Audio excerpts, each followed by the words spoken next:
وہ تنقید کرنے میں جلدی کرتے تھے لیکن بہت سچے تھے۔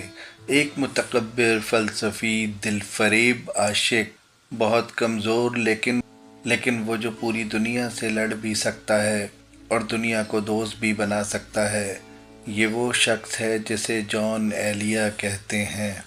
جان ایلیا 14 دسمبر 1931 کو امروہہ کے ادبی گھرانے میں پیدا ہوئے، جنہیں مجروح سلطان پوری نے شاعروں کا شاعر کہا۔ وہ اپنے والد علامہ شریف حسن ایلیا کی سب سے چھوٹی اولاد تھے۔ مشہور فلم ساز اور شاعر کمال امروہی ان کے کزن تھے۔ 6 سال کی چھوٹی عمر میں انہوں نے اپنا پہلا ہی شعر کہہ ڈالا: چاہ میں اس کی تماچے کھائے ہیں، دیکھ لو سرخی میرے رخسار کی۔ جان ایلیا کو عربی اور فارسی زبان پر عبور تھا، لیکن بعد میں انہوں نے انگریزی، عبرانی اور سنسکرت بھی سیکھی۔ اردو کے علاوہ تاریخ اور صوفی روایات پر بھی ان کی گرفت کافی مضبوط تھی۔ جان اور وہ بھارت میں ہی رہنا چاہتے تھے، لیکن خاندان کے بیشتر افراد کے ساتھ 1956 میں انہیں بھی پاکستان آنا پڑا۔ معروف صحافی زاہدہ حنا سے ایک اردو رسالے انشا کی اشاعت کے دوران ہونے والی پہلی ملاقات محبت میں بدل گئی اور پھر دونوں نے 1970 میں شادی کر لی، لیکن یہ رشتہ زیادہ دیر نہ چل سکا۔ مزاج میں فرق کی وجہ سے 1984 میں دونوں میں طلاق ہوئی۔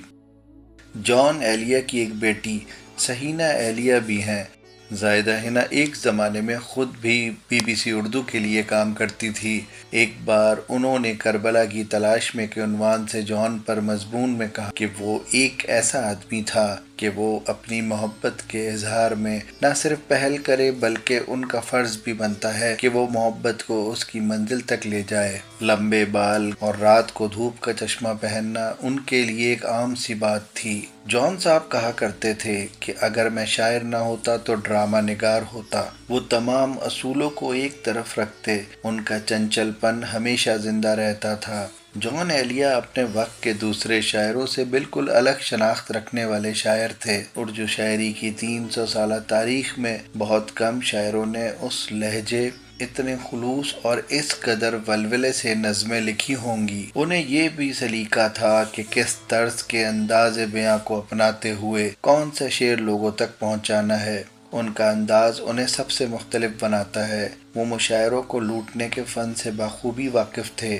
جان ایلیا 12 سال کی عمر میں اپنی خیالی محبوبہ صوفیہ کو خط لکھا کرتے تھے۔ پھر جوانی میں ایک اور لڑکی سے عشق ہوا، لیکن کبھی اظہار محبت نہ کیا کیونکہ وہ اظہار محبت کو جھوٹا کام سمجھتے تھے۔ کراچی میں آباد ہونے کے باوجود عمر بھر امروہہ کو نہ بھول سکے۔ جب بھی وہ امروہہ جاتے زمین کو چومتے۔ جب وہ دہلی جاتے تھے تو کہتے میں اس طرف بیٹھنا چاہتا ہوں جہاں سے امروہہ کی ہوا آتی ہے۔ فلکیات، شماریات، پامسٹری اور اس طرح کی بہت سی چیزوں میں دلچسپی تھی۔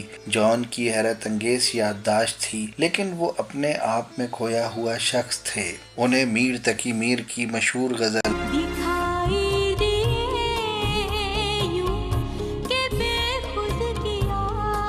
بہت پسند تھی، اکثر اسے گنگناتے بھی تھے۔ جان ایلیا نے اپنے بارے میں کہا: یہ ہے ایک جبر اتفاق نہیں، جان ہونا کوئی مذاق نہیں۔ میرا ایک مشورہ ہے، التجا نہیں، تو میرے پاس سے اس وقت جا نہیں۔